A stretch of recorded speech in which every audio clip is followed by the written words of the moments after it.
오늘 우리가 묵상할 말씀은 부자 선지자 제19장 가나안으로 돌아옴입니다. 예언의 신이라고 써있지만 사실 예언의 신, 서적, 예언의 신은 성령을 가리키는 거니까요.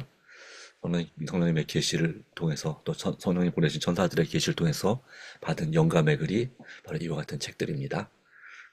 19장 가나안으로 돌아옴에서 처음부터 끝까지는 볼 수는 없고 206페이지 구소의 결과는 그 조건들에 응한 자들이 누릴 것이다. 또는 에서는 그 언약의 축복을 멸시할 때 바로 앞에까지고요. 도급판으로는 195페이지 하단의 부분에 있습니다. 읽겠습니다. 제19장 가나안으로 돌아옴. 2장은 창세기 34장, 35장, 37장의 의감. 요단강을 건너 야곱이 평안히 가나안 땅에 세겜성에 이르렀다.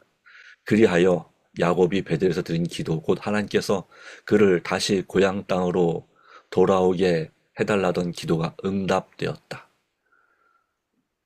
한동안 그는 세겜 골짜기에 거였다. 이곳은 약 100년 전 아브라함이 약속의 땅에서 처음 장막을 치고 그 첫 제단을 쌓은 곳이었다.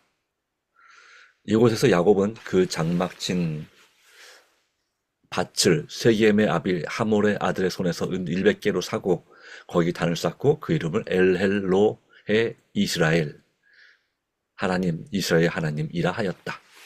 아브라함처럼 야곱도 장막 곁에 여호와의 제단을 쌓고 가족들을 조석으로 기생 제단 주위로 불러 모았다.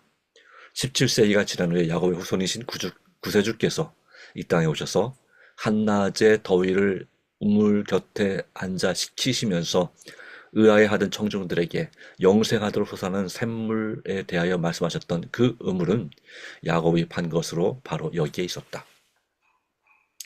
야곱과 그의 아들들은 난폭한 유혈 사태로 인하여 더 이상 세겜에 머무를 수 없었다. 그의 가족 중 한 딸이 수치와 슬픔을 당했고 두 형제는 살인죄를 범했으며 온 도시는 한 경솔한 청년의 무례한 행위에 대한 보복으로 파멸과 사륙에 휩쓸렸다. 이 같은 무서운 결과의 발단은 이방인과 교제하기 위하여 그 땅 여자를 보러 나갔던 야곱의 딸의 행동이었다. 하나님을 경외하지 않는 자들 가운데서 쾌락을 추구하고자 하는 자는 자기 자신을 사단의 지경에 두고 있으며 사단의 유혹을 불러들이게 된다. 시므온과 레위의 무모한 잔악 행위는 정당한 이유가 없는 것은 아니었으나 세겜 사람들에 대한 그들의 행동으로 인하여 그들은 중대한 죄를 범하였다. 그들은 그들의 의도를 교묘하게 야곱에게 숨겼다. 그들이 복수했다는 소식은 야곱의 마음을 공포로 가득 채웠다. 자기 아들들의 기만과 난폭한 행위로 인하여 마음이 상한 야곱은 너희가 내게 화를 끼쳐 나로 이 땅 사람에게 냄새를 나게 하였도다. 나는 수가 적은즉 그들이 모여 나를 치고 나를 죽이리니 그러면 나와 내 집이 멸망하리라고 말할 뿐이었다. 그러나 그들의 피비린내 나는 행위에 대한 그의 슬픔과 염원은 거의 50년이 지난 후에 그가 애굽 땅에서 침상에 누워 임종할 때 그 아들들에게 한 말 가운데 나타나 있다. 시몬과 레위는 형제요 그들의 칼은 잔해하는 기계로다. 내오나 그들의 모의에 상관하지 말지어다. 내 영광아 그들의 집회에 참여하지 말지어다. 그 노염이 혹독하니 저주를 받을 것이요 분기가 맹렬하니 저주를 받을 것이라. 아멘. 야곱은 깊이 겸비해야 되겠다고 느꼈다. 잔인성과 거짓이 그의 아들들의 성격에 나타났다. 장막 안에도 거짓 신들이 있었고 우상 숭배에는 그의 가족 중에도 어느 정도 발붙일 곳을 얻었다. 여호와께서 그들의 공과에 따라 그들을 다루신다면 그 이웃 민족들에게 보복을 당하도록 버려두시지 않겠는가. 이같이 야곱이 고통 중에 엎드려 있을 때에 여호와께서 그에게 남쪽으로 여행하여 베델로 가라고 지시하셨다. 이곳에 대한 생각은 야곱으로 하여금 천사들과 자비로운 하나님의 약속에 관한 계시뿐 아니라 그곳에서 한 한 곳의 맹세 곧 여호와께서 자기의 하나님이 되실 것이라는 맹세도 기억나게 해주었다. 이 거룩한 곳으로 가기 전에 그는 그의 가족들이 우상 숭배의 부정에서 벗어나게 해야겠다고 결심하였다. 그러므로 그는 장막에 유하는 모든 사람들에게 너희 중에 이방 신상을 버리고 자신을 정결케 하고 의복을 바꾸라. 우리가 일어나 베들로 올라가자. 나의 환난 날에 내게 응답하시며 나의 가는 길에서 나와 함께 하신 여호와께 내가 거기서 단을 쌓으려 하노라고 지시하였다. 야곱은 깊은 감동에 젖어 그가 방랑자로 자기의 생명을 위하여 아버지의 장막을 떠났을 때에 처음으로 베델을 찾게 되었고 그때 여호와께서 어떻게 밤의 이상 중에 그에게 나타나셨는지에 대한 이야기를 되풀이해서 말했다. 야곱이 하나님께서 자기를 다루신 놀라운 일들을 회고해 볼 때 그의 마음이 부드러워지고 그의 자녀들 역시 역사하시는 능력에 감동되었다. 그는 그들의 베델에 도착하면 그들 모두가 하나님을 예배하는 데 참여하도록 하기 위하여 가장 효과적인 방법으로 그들을 준비시켰다. 그들이 자기 손에 있는 모든 이방 신상과 자기 귀에 있는 고리를 야곱에게 주는지라. 야곱이 그것들을 세겜 근처 상수리나무 아래 묻었다. 하나님께서 그 땅 거민들의 마음에 공포심을 일으키셨으므로 그들은 세겜의 살육에 대한 보복을 감행하지 못했다. 아멘. 여행자들은 무사히 베델에 도착했다. 이곳에서 여호와께서 다시 야곱에게 나타나셨고 언약의 약속을 새롭게 하셨다. 야곱이 하나님이 자기의 말씀하시던 곳에 기둥, 곧 돌기둥을 세웠다. 야곱은 베델에서 오랫동안 그의 아버지의 집에서 공경받던 한 식구, 즉 그의 여주인과 같이 메소포타미아에서 가나안 땅으로 온 리브가의 유모 드보라의 죽음으로 슬퍼하는 일에 동참하게 되었다. 이 연로한 여인은 야곱을 그의 유년 시절과 연결시켜주는 귀중한 끈이었고 특별히 그에 대한 사랑이 매우 강하고 부드러웠으므로 큰 슬픔 가운데서 상수리나무 밑에 장사 지냈다. 그리고 그 나무는 곧 함의 상수리라고 불리워졌다. 드보라의 충실한 봉사의 생애와 그들의 친구에 대한 이 가정의 깊은 애도를 기념한 일이 하나님의 말씀 증거에 보존될 가치가 있다고 여겨진 사실을 무심히 보아 넘겨서는 안 된다. 베델에서 헤브론까지는 이틀 길밖에 되지 않았다. 그러나 그곳에 이르기 전에 야곱은 라헬과 사별하는 큰 슬픔을 당하였다. 그는 그녀를 위하여 7년간의 봉사를 2번이나 하였으며 그의 사랑이 수고를 가볍게 하였었다. 그에 대한 사랑이 얼마나 깊고 영속적인 것이었던가는 오랜 후에 야곱이 애굽 땅에서 거의 임종시에 그를 문병하러 온 요셉에게 노령의 야곱이 자기의 생애를 회고하면서 내게 관하여는 내가 이전에 밧단에서 올 때 라헬이 나를 따르는 노중 가나안 땅에서 죽었는데 그것은 에브라까지 같이 오히려 격한 곳이라 내가 거기서 그를 에브라길에 장사하였느니라 그 말씀 말 중에 나타나 있다. 그의 길고 파란만장한 생애를 통해 일어난 숱한 가정의 일 중에 오직 라헬을 사별한 일만이 그의 마음에 떠올랐다. 라헬은 죽기 전에 둘째 아들을 낳았다. 숨을 거두면서 그는 아들의 이름을 베노니 곧 슬픔의 아들이라 지었다. 그러나 그 아버지는 그를 베냐민 곧 오른손의 아들 또는 나의 힘이라고 불렀다. 라헬은 죽은 그곳에 장사되었고 야곱은 그를 오래 기억하기 위하여 그곳에 뒤를 세웠다. 아멘. 아멘. 에브라스로 가는 도중에 다른 사악한 범죄가 야곱의 가족을 더럽혔는데 그것으로 인하여 문자 루벤은 장자의 명분의 특권과 명예를 상실하게 되었다. 마침내 야곱은 여행의 끝에 이르러 마므레로 가서 그 아비에게 이르렀으니 곧 아브라함과 이삭에 우거하던 헤브론이더라. 그는 그의 아버지의 생애의 만년에 이곳에 머물러 있었다. 아내를 사별하고 외롭게 지내는 허약하고 눈먼 이삭에게는 오래 떨어져 있었던 그 아들의 친절한 시중이 큰 위안이 되었다. 야곱과 에서는 그들의 아버지께서 임종하는 병상에서 다시 만났다. 한때 형은 이때를 복수할 기회로 기다렸던 일이 있었다. 그러나 그의 감정은 그 후에 크게 달라졌다. 야곱은 장자의 명분에 속한 영적 축복에 크게 만족하여 에서가 갈망하고 가치 있게 여긴 유일한 상속물인 아버지의 재산을 형에게 양도하였다. 그들은 더 이상 질투나 증오로 사이가 나빠지지 않았으나 서로 헤어져 에서는 세일산으로 옮겨갔다. 축복을 후히 주시는 하나님께서는 그가 갈망하던 보다 높은 미덕에 참가하여 야곱에게 세상 재물도 허락하셨다. 두 형제의 재산이 풍부하여 함께 거할 수 없음이더라. 그들의 우고한 땅이 그들의 가축으로 인하여 그들을 용납할 수 없었더라. 이 분리는 야곱에 대한 하나님의 목적과 일치하였다.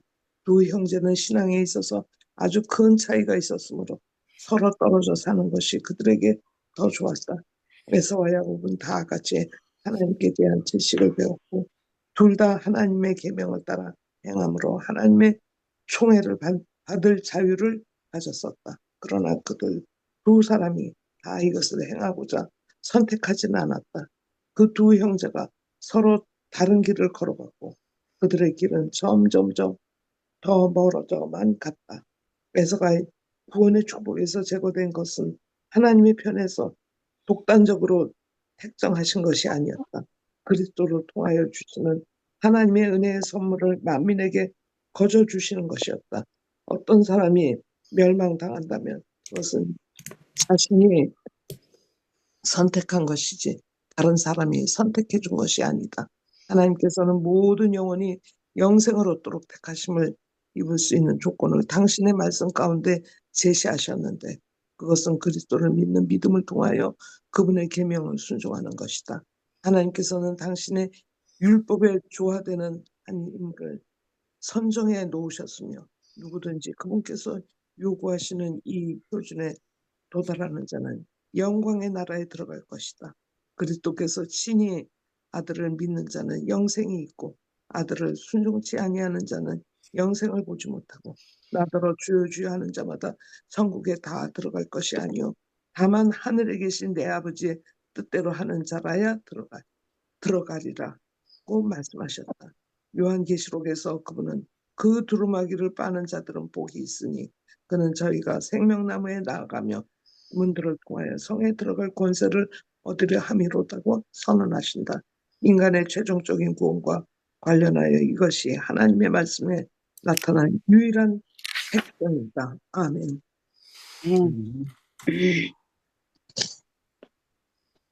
여기까지 끝이죠? 아니요, 한 단락 더 읽으시면 됩니다. 두려움과 떨림으로 자기 자신의 구원을 이루는 영혼은 택함을 받고 갑옷을 입고 믿음의 선한 싸움을 싸우는 사람도 선택함을 받았다. 깨어 기도하며 성경을 연구하고 시험에서 도망치는 사람과 꾸준한 신앙으로 하나님의 입에서 나오는 모든 말씀으로 순종한 사람은 다 택함을 받을 것이다. 구속을 위하여 마른 자들은 모든 사람에게 제한 없이 주어지지만 구속의 결과는 그 조건들에 응한 자들이 누릴 것이다. 에서는 언약의 아멘. 여기까지. 여기까지죠. 네, 아멘. 감사합니다. 네, 우리 지지사님이 한지사님 읽을 부분을 너무 많이 읽으셔서 어쨌든 이렇게 양해를 바랍니다. 네, 읽다 보면은 또 이게 끊을 수 없을 때가 있습니다. 자, 그래서 가나안으로 돌아온 19장의 부분을 함께 합니다. 여기 여러 가지 에피소드가 나옵니다. 그리고 우리에게 주는 교훈들이 있습니다. 제일 첫 번째는 야곱의 우물이라고 하는 부분이죠. 거기 아브라함 단을 쌓았던 것처럼 아브라함처럼 야곱도 장막 곁에 여호와 제단을 쌓고 가족들을 불러 모았다라고 하는 것이고 바로 영생하도록 솟아난 샘물이라고 예수님께서 표현했던 야곱의 우물이 바로 여기에서 시작되었다는 사실을 보여줍니다. 그 다음의 사건은 야곱의 딸 디나가 세겜의 이방인 여자들을 보러 나갔다가 불행한 일을 당해서 안타까운 일을 당해서 그래서 그 일을 보복하고자 했던 형제들, 특별히 시몬과 레위의 그 잔악회의에 대해서 얘기하고 있습니다.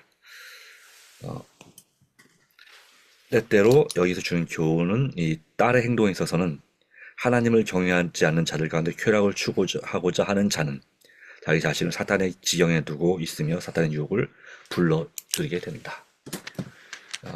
이 디나가 저렇게 세상의 여자들을 만나고자 나가지 않았다면 그런 불행한 일을 당하지 않았겠지만 사단의 지경에 두고 유혹을 불러들인 결과를 낳게 되고 그 결과로 그의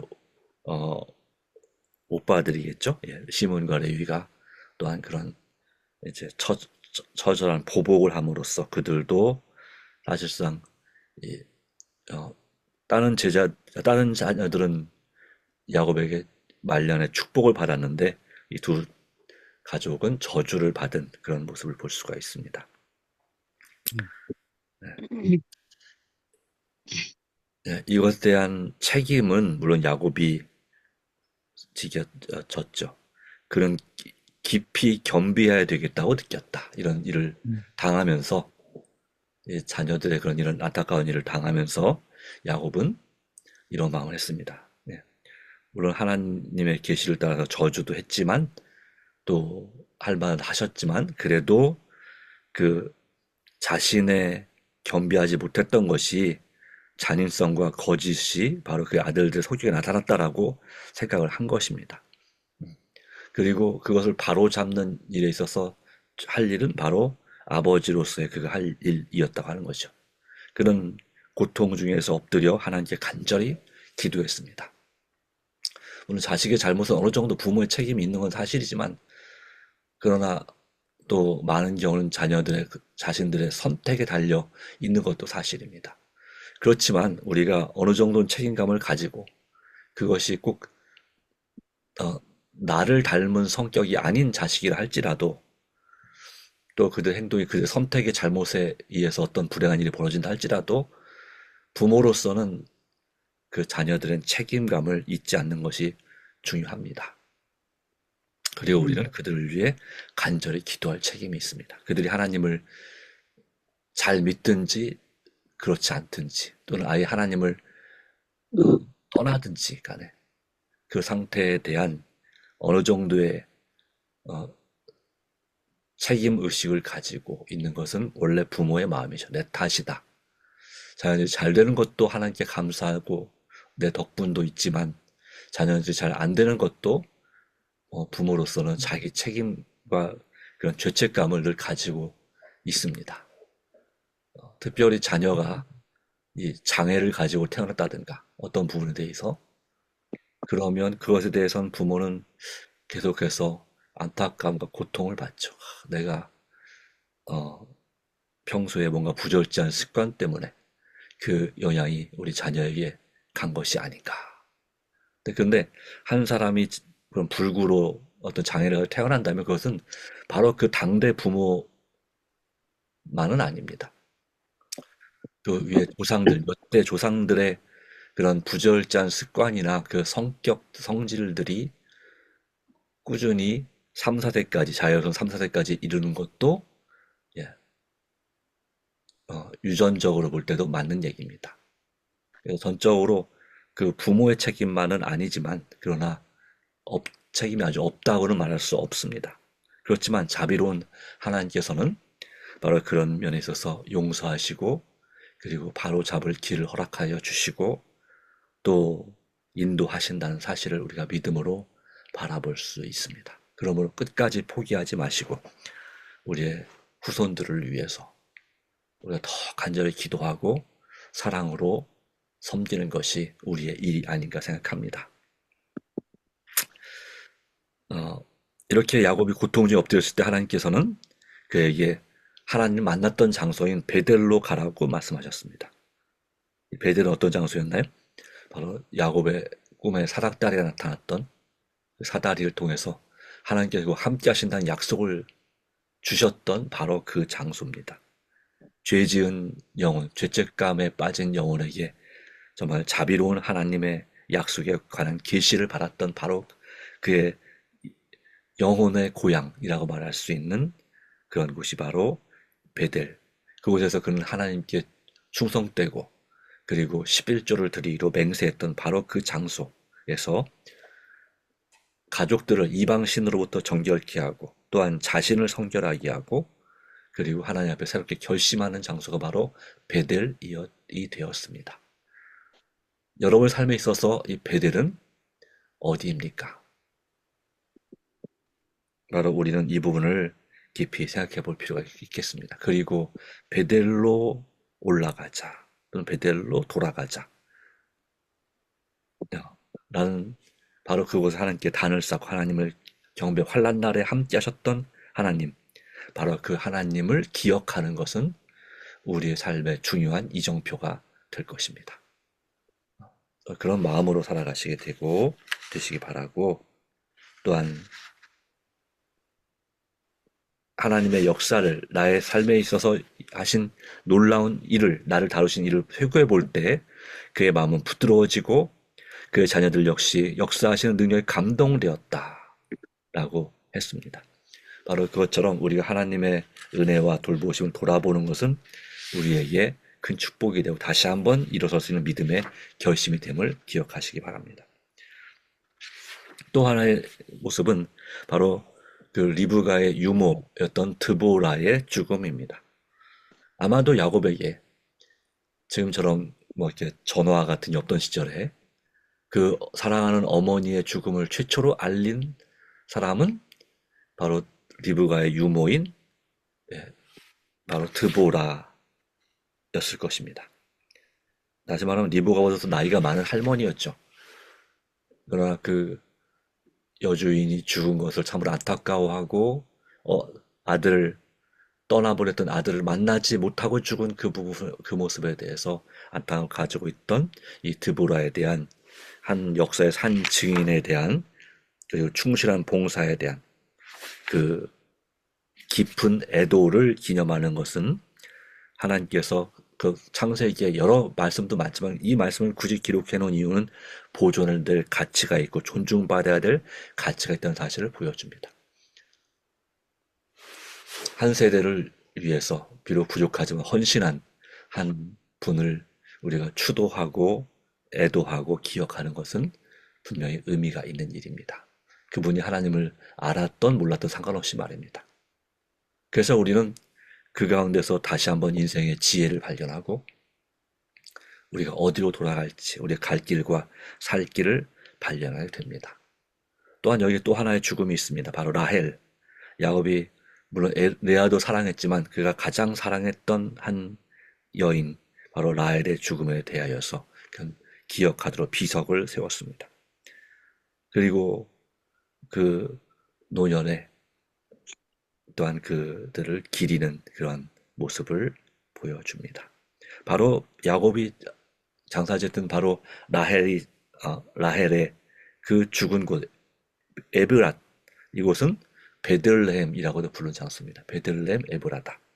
바로 그곳에서 예수님이 탄생하게 되죠.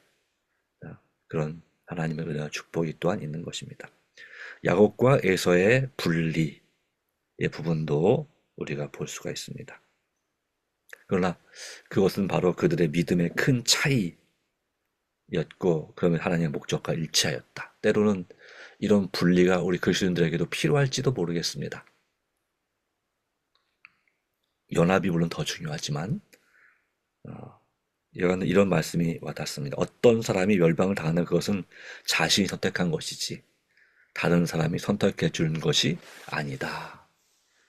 야곱과 에서의 믿음의 차이를 보여주고 있습니다.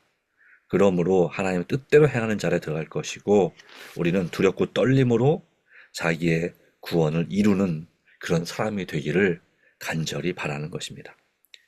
빌립보서 2장 12절 말씀과 같은 말씀이 있죠. 두렵고 떨림으로 너희 구원을 이루라. 믿음의 갑옷을 입고 믿음의 선한 싸움을 싸우는 사람도 선택함을 받습니다.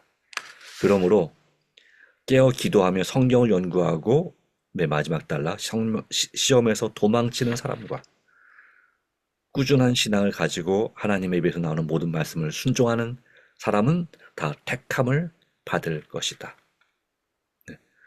이 구속의 계획은 모든 사람에게 다 제한 없이 주어지지만 구속의 결과는 그 조건에 응한 자들이 누릴 것이다. 여러분에게도 구원의 기회가 주어져 있습니다. 그러나 그것을 결과는 그 조건에 응한 말씀과 기도로 정말 시험에서 도망치고 꾸준한 신앙을 가지고 하나님의 입에서 나오는 모든 말씀에 믿음으로 순종하는 사람, 그런 삶이 되기로 다시 한번 결심하시기를 바랍니다. 오늘도 하나님의 은혜 함께를 바랍니다. 기도하겠습니다. 주님, 오늘 주께 주시는 귀한 말씀 가운데 다시 한번 우리 자신을 돌아봅니다. 우리가 말씀 가운데 있는지, 하나님과의 친밀한 관계 가운데 있는지 다시 한번 돌아봅니다. 주님, 우리가 더욱더 이 베델의 하나님을 만났던 야곱처럼 겸손함으로 이 가족의 아픔과 교우들의 아픔을 우리가 보듬어 안고 책임감을 가지고 기도하는 영적인 왕 같은 제사장이 되게 하여 주시옵소서. 우리가 상처를 받고 떠나는 것이 아니라 때로는 그런 분리가 혹시 필요할지도 모르나, 그러나 주님과는 절대로 분리되지 않도록 도와주시고 한 영혼 한 영혼을 더 사랑하고 섬길 때 주님의 축복과 은총이 우리에게 임할 것을 믿습니다. 야곱의 마음 또한 죽은 자에 대한 깊은 슬픔과 애도를 나타내는 야곱의 마음을 기억하고 겸손히 주님을 섬길 때 괴로운 일이 많지만 그럴지라도 주께서 역사하심으로 우리에게 힘 주셔서 잘 감당하게 하실 것을 믿습니다. 오늘 우리가 드리는 간절한 기도, 아프신 분들이나 또 우리 나라와 민족을 위한 기도나 또 상처받은 영혼들을 위한 기도나 이 모든 기도 가운데 주께서 역사해 주시고 가장 좋은 은혜를 베풀어 주실 것을 믿사오며 예수님의 이름으로 간절히 기도합니다. 아멘. 아멘. 네.